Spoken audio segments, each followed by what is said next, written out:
kuri twebwe dusanzwe dutunzwe n'akazi ko kunguruza abantu, iyi minsi ine twamaze tutariko turakora yabaye iminsi nk'icyunamo. Muti kubera iki? Twebwe dusanzwe n'imiryango yacu tubeshejweho n'akazi dukora ku munsi ku munsi. Nta mushahara twovuga kanuni usanzwe uhari, nta minsi y'ikonje twebwe dufise, iyo udakoze muhira iwawe nta kirataha. Rero iyo minsi imwe twovuga yuko n'ibara ryaguye, kubera ubuzima abarundi tubayemwo nta muntu n'umwe atabuzi. Ni kuvuga twaragiye mu ruhombo rumwe rutagira ingene ruvugwa.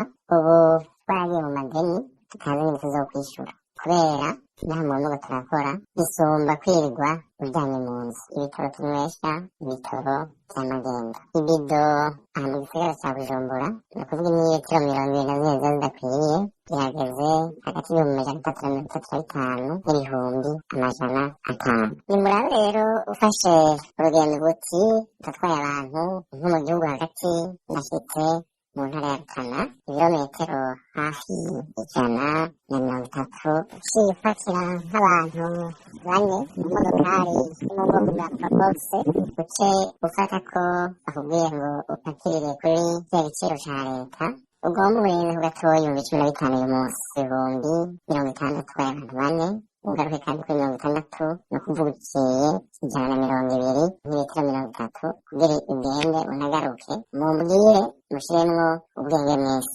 worukoreye ico kavuga n'ejo hakabona igitoro. Izo nguvu bakoresha mu kuduca amande ngo twarengeje twaciye yabiyunguruza amafaranga menshi, bace bazikoresha mu kudufata mu gihe tuzoba tutariko turubahiriza ibiciro vya leta, mu gihe tuzoba turanywa igitoro ku giciro ca leta. Nico twebwe dusaba